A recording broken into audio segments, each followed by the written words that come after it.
శివాయ గురవే నమ. శ్రీమాత్రే నమ. శ్రీ నిఖిల గురుభ్యో నమ. సనాతన ధర్మానికి బయటి ఎడారి దుష్టశక్తుల కంటే మన ధర్మంలో ఉండి మన ధర్మనాశనానికి పాటుపడేవారే ఎక్కువ. బయటి వారి వల్ల కంటే మన ఆచార సాంప్రదాయాలు విడిచి మేధావులనే పేరుతో, సైన్స్ పేరుతో, కుతర్కాలతో వేద విధులు పురాణవేత్తలు అందించిన వైదిక్ సైన్స్ని, సెన్స్ని, విజ్ఞానాన్ని విడిచి ఎన్ని కష్టాలురా భగవంతుడా అంటే ఆయనేమి చేస్తాడు? పురాణవేత్తలు వేద విధులు చెప్పింది ఎలాగో వినరు. కనీసం భగవంతుడే సాక్షాత్తుగా తన ముఖ కమలం నుంచి వెలువరించిన గీతా మకరందాన్ని, సాక్షాత్ విష్ణు భగవానుడే గరుత్మంతునికి ఉపదేశించిన ఏకైక పురాణం గరుడ పురాణ విజ్ఞానాన్ని కనీసం పుస్తక రూపంలో ఇంట్లో కూడా పెట్టుకునే హైందవులు ఎన్ని కోట్ల మందో. వీరు పూర్వపుణ్యవశాన భారతదేశంలో పుట్టిన నామమాత్రపు హిందువులు. వీరిని సనాతన ధర్మ వారసులు అని అనకూడదు. భగవద్గీత అంటే ఎవరైనా కాలం చేసినప్పుడు ఆడియో పెట్టడం, ఇంకా గరుడ పురాణమా, అమ్మో అస్సలు ఇంట్లో ఇలాంటి పుస్తకమే ఉండకూడదనే చాదస్తులకి, అజ్ఞానులకి లెక్కే లేదు. గరుడ పురాణం ఇంట్లో ఉండకూడదు అన్నవాడు మలమూత్రాదులు తిని తాగి అందులో పొర్లే పందుల కింద పుడతారని శాస్త్రవచనం. భూమి మీద మరే దేశంలో, మరే మతంలో లేని పితృదేవత వ్యవస్థ, విజ్ఞానం కేవలం భారతదేశంలో పుట్టిన సనాతన ధర్మ వారసులకు మాత్రమే గరుడ పురాణం రూపంలో అందుబాటులో ఉంది. చేసిన కర్మఫలాలు, జన్యుదేవతలు, జీన్స్, డిఎన్ఏ రూపంలో తరతరాలుగా కొనసాగుతుందనేది జన్యుపరమైన విజ్ఞానం. మన ఋషులు కనుక్కున్నంత లోతుకి నేటి సైన్స్ వెళ్ళాలంటే కలియుగాంతానికి కూడా సాధ్యపడదు. గతించిన తల్లిదండ్రులకు పిండ ప్రదానాలు చేయడం కూడా శ్రద్ధతో జరగటం లేదు. ఇక్కడ పిండం పెడితే పోయిన వాళ్ళు తింటారా? ఇలా పిండ ప్రదానాలనే పేరుతో డబ్బులు తగలేసే బదులు ఎవరైనా పేదవాడికి ఆకలి తీర్చొచ్చు కదా అంటారు. ఏనాడు ఆడి జీవితంలో రూపాయి తీసి ముష్టోడికి వేయనోడు కూడా ఇలాంటి ఉచిత సలహాలు ఇస్తూ ఉంటాడు. అయినా పోయినోళ్ళు మళ్ళీ ఏదో ఒక జన్మ ఎత్తేసి ఉంటారు కదా ఆల్రెడీ అని వెధవ లాజిక్లు మాట్లాడతారు. ఇలాంటి వారందరూ ఎక్కడో ఉండరు, హిందూ ధర్మంలోనే ఉండి మిడిమిడి జ్ఞానంతో ప్రేలాపనలు చేస్తూ ఉంటారు. పోయినోడు వెంటనే ఇంకో జన్మెత్తేస్తాడని ఎక్కడా చెప్పలేదు మహానుభావులారా.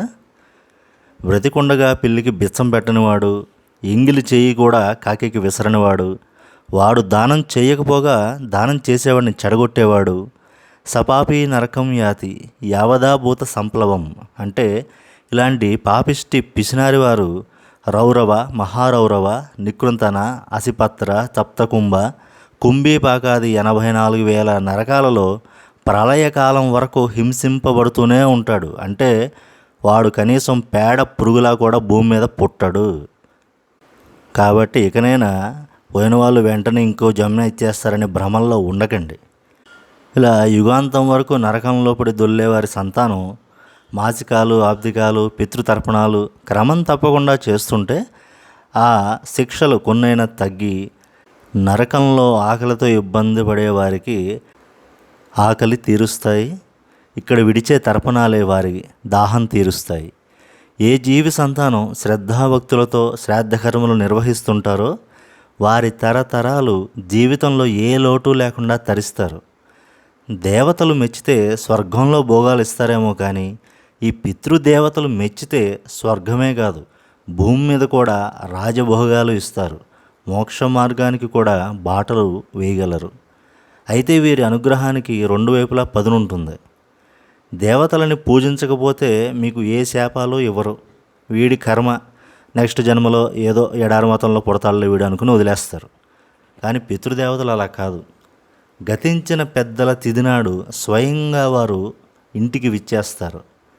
శ్రాద్ధకర్మ, తర్పణాలు శ్రద్ధతో జరుగుతుంటే చూసి ఆనందించి ఆశీర్వదించి సత్సంతానం, భోగభాగ్యాలను తరతరాలు కొనసాగేలా ఆశీర్వదించి వెళతారు. డబ్బులు, సమయం దండగా ఎందుకు అని వదిలేసే వాళ్ళని చూసి వీడికి సంతాన యోగ్యతే అవసరం లేదు అని వాడికి సంతానం కలగకుండా చేస్తారు. కొందరికి గర్భంలోనే బిడ్డ చనిపోతుంది. కొందరికి పుట్టిన పురిట్లో పోయే బిడ్డనో అంగవైకల్యాలతోనో మరొక రకమైన అవలక్షణాలతోనో సంతానం కలిగించి జీవితాంతం దుర్భర జీవితం గడిపేలా చేస్తారు. చేసే ఉద్యోగం పోతుంది, వ్యాపారంలో నష్టం, సంతాన నష్టం, ప్రయాణాల్లో తరచు ప్రమాదాలు, అనారోగ్య సమస్యలు, ఇలా దినదినగండం నూరేళ్ల ఆయుష్లా ఉంటుంది పితృశాపం పొందిన వారి జీవితం. వారంత కర్కోటకులేంటి స్వామి అంటారేమో. అదేమీ వారికి ఆనందం కాదు, ధర్మం. కనిపించిన తల్లిదండ్రులకు బ్రతికుండగా అన్నం పెట్టకుండా, తర్వాత పిండం కూడా పెట్టకుండా, తర్పణాలు వదలక కృతజ్ఞులుగా బ్రతికే వారికి అదే తగిన శాస్తి అని ధర్మ నిర్ణయం. ఆ ధర్మం మూర్తీభవించిన వాడే యమధర్మరాజు. ఆయన లోకమే యమలోకం. అక్కడ ఇలాంటి తప్పులు పాపాలు చేసిన వారిని యమకింకరులు యాతనా శరీరంలో ప్రవేశపెడతారు. ఆ యాతనా శరీరానికి చావు ఉండదు. ముక్కలుగా కోసినా నరికినా నూనెలో వేయించినా ఆ బాధ తెలుస్తూ ఉంటుంది, కానీ చావు మటుకు యాతనా శరీరానికి రాదు. పితృకర్మలు చేయని వారిని, పాపాలు చేసేవారిని వారి యాతనా శరీరాన్ని కత్తులతో పొడుస్తూ, రంపంతో కోస్తూ, వేడి వేడి నూనెలో నిప్పుల్లో వేయిస్తూ, పాములతో కరిపిస్తూ, మలభోజనం పెడుతూ వేసే శిక్షలు నా భూతో నా భవిష్యత్తులా ఉంటాయి. అప్పుడు ఆ యాతనా శరీరంలో శిక్షలు అనుభవిస్తున్న జీవుడు అనుకుంటాడంట, అయ్యో ముసలితనంలో నా అమ్మా నాన్నలకి ఇంత ముద్ద పెట్టలేకపోయానే, పోయిన తర్వాత కూడా కాకులకు కూడా పిండం పెట్టకుండా పోయినోళ్ళు కాకుల్లా వస్తారా అని గేలి చేశానే అని ఏమి లాభం అప్పుడు అనుకుంటే. నీలాగే నీ పిల్లలు కూడా పిండం పెట్టకుండా వదిలేస్తారు, తర్పణాలు వదలరు. దానివల్ల కనీసం నీ దాహం కూడా నరకంలో తీరదు. యుగాంతం వరకు అలా అనుభవిస్తూనే ఉండాలి. కనీసం వీడి పిల్లవాడైన గతించిన వారి పేరు మీద దాన ధర్మాలు చేస్తూ శ్రాద్ధకర్మలు చేస్తే నరకం వీడి ఊర్ధ్వలోకాలకి వెళ్తారు ఇలాంటి జీవులు. మరి పాపాత్ములకైతే అలాంటి నరకాలు ఓకే. మరి కొద్దో గొప్ప దాన ధర్మాలు చేసేవారు ఊర్ధ్వలోకాలకి పోకపోయినా ఏదో ఒక జన్మ మళ్ళీ ఎత్తుతారుగా. మరి మనం చేసే తర్పణాలు అప్పుడు ఎవరికి చెందుతాయి అని మరో ప్రశ్న. మనం శ్రద్ధతో చేసే పితృకర్మలు వారికి ఉత్తమ జన్మలు రావడానికి తోడ్పడతాయి. ఇవన్నీ చూసే వ్యవస్థే పితృదేవతా గణాలు. దేవతలు, యక్షులు, గంధర్వులు, కిన్నెరులు, కింపురుషులు, రాక్షసులు, సర్ప నాగజాతులు, మానవులు అందరూ పితృదేవతలను పూజిస్తారు. సృష్టిలో ఏ ఉపాధిలో ఉన్నవారైనా పుష్టితో ఉండాలి, వాటి నుంచి మరికొన్ని ఉపాధులు బయటికి రావాలి అంటే పితృదేవతల అనుగ్రహం తప్పనిసరి. అంత గొప్పవారు ఈ పితృదేవతలు. మరి మనం శ్రద్ధతో పెట్టే పిండాలను వేరే లోకాల్లోనూ వేరే జన్మల్లో వేరే ఉపాధుల్లో ఉన్నవారికి పితృదేవతలు ఎలా మారుస్తారయ్యా అంటే, ఇప్పుడు మన దగ్గర ఉన్న రూపాయలు అమెరికాలో చెల్లవు. అలాగే ఇక్కడ మానవులు భౌతికంగా పెట్టే వాటిని అలౌకికంగా మార్చి గతించిన మన పెద్దలకు ఏ ఉపాధిలో ఉన్నా అందిస్తారు పితృదేవతలు. అంటే గోవు జన్మ ఎత్తి ఉంటే వారికి గ్రాసం లభించేలా చూస్తారు, దేవతలుగా మారి ఉంటే అమృతంలా మార్చి ఇస్తారు, మనిషి ఉపాధిలోనే పుట్టి ఉంటే వారికి అన్నానికి ధనానికి లోటు లేకుండా చేస్తారు. అంటే మన రూపాయలను అమెరికా డాలర్స్లా మార్చి అమెరికాలో చెల్లేలా, అంటే వేరే లోకాల్లో వేరే ఉపాధుల్లో చెల్లుబాటు అయ్యేలాగా గతించిన వారికి చెందేలా చేస్తారు. అందుకే పితృకార్యములు శ్రేష్టములు అని శాస్త్రవచనం. గతించిన మన పెద్దలు పితృదేవతలు కాదని అర్థమైంది కదా. మరి ఎవరు వీరు అంటే, సృష్టి ఆదిలో ఆది దైవ స్వరూపం నుంచి ఉద్భవించిన వారు వీరు. వైరాజులు, బర్హిషాదులు, అగ్నిశ్వాత్తులు, సోమప, ఆద్యకులు, హవిర్భుజులు, సుకాలీనులు వీరు సమూహాలుగా ఉంటారు. అందుకే ఈ 7 గణాలను పితృగణములు అని పిలుస్తారు. మనం విడిచే తర్పణాలు వీరికే. వారి అనుగ్రహంతోనే ఈ సృష్టి కార్యక్రమం అంతా సజావుగా సాగుతుంది. ఈనాటి సైన్స్ ఛేదించలేని జన్యు దేవతలు, జన్యు రహస్యం వీరు. వీరిలో మొదటి 3 గణాలు అంటే వైరాజులు, బర్హిషాదులు, అగ్నిశ్వాత్తులు వీరు అదృశ్య రూపంలో ఉంటారు. అంటే వీళ్ళకి మూర్తిగా రూపంగా ఉండరు, అమూర్తులు వీరు. మిగిలిన 4 గణాల వారు రూపంతో కనపడతారు.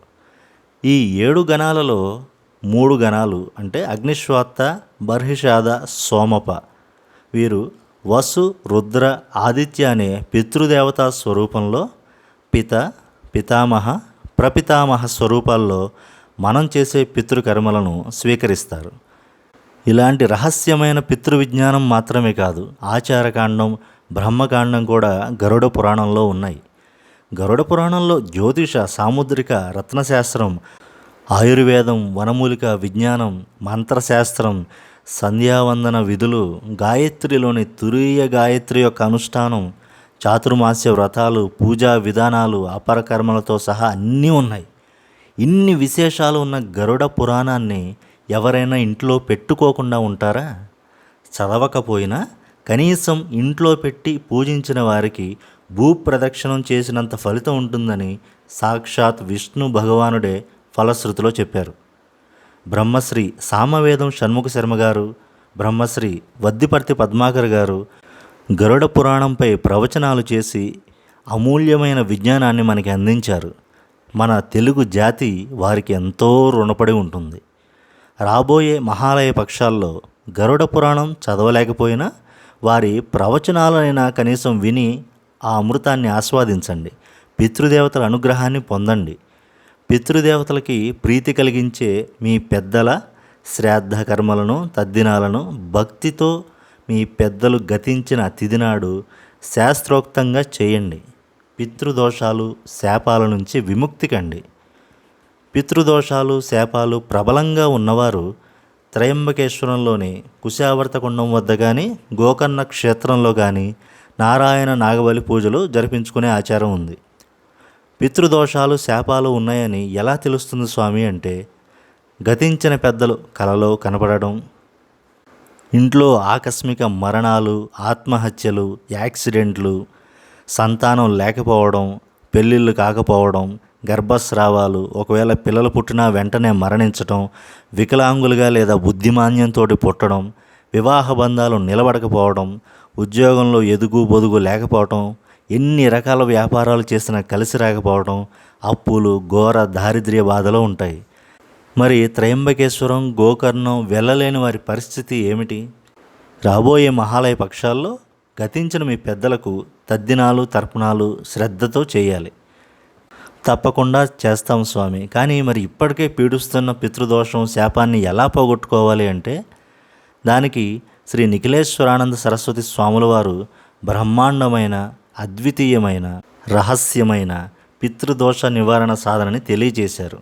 ఈ మహాలయ పక్షాల్లో తప్పకుండా తమ పెద్దలకు వారి తిథినాడు తద్దినం తర్పణాలు పెట్టేవారు మాత్రమే ఈ సాధన చేయడానికి అర్హులు. మీ తండ్రి గారు జీవించి ఉంటే వారు ఆ పితృకార్యం చేయాలి. సాధన మీరు చేయవచ్చు. ఈ సాధనకి కావలసిన సామాగ్రి: ఒక మట్టి పాత్ర, కొంచెం గోధుమలు లేదా నవధాన్యాలు, ఆవు నేతితో పెట్టే దీపం, ఒక చెక్క పీట, తెల్లని వస్త్రం, ఒక 100 గ్రాములు పచ్చిశనగపప్పు, ఒక లఘు నారికేలం, తెల్లని పంచేకండువ, పగడాల మాల లేదా రెడ్ హకీక్ మాల, దర్భాసనం, దిశ పశ్చిమం. ఏదైనా శనివారం నాడు ఈ సాధనని ప్రారంభించవచ్చు. మహాలయం దగ్గరలోనే ఉంది, శనివారం రోజే ప్రారంభమవుతుంది కాబట్టి ఆ రోజే సాధన మొదలుపెట్టండి. ఇది పగటిపూట సాధన, అంటే సూర్యోదయం తర్వాత శనివారం నాడు స్నానం చేసి తెల్లని పంచా కండువా ధరించి మట్టి పాత్రలో కొన్ని గోధుమలను లేదా నవధాన్యాలను నాటి కొంచెం నీరు జల్లండి. ఇలా రోజు కొద్ది కొద్దిగా నీరు పోస్తూ ఉండండి, మొలకలు వస్తూ ఉంటాయి. పశ్చిమ దిశలో ఒక చెక్క పీట వేయండి. అంటే మీరు చూసే దిక్కు పశ్చిమ అయి ఉండాలి. పీట పైన తెల్లని వస్త్రాన్ని పరిచి పచ్చి శనగపప్పుని కుప్పలాగా పోయండి. దానిపైన ఒక లఘు నారికేళం అంగుళం సైజులో ఉండేది స్థాపించండి.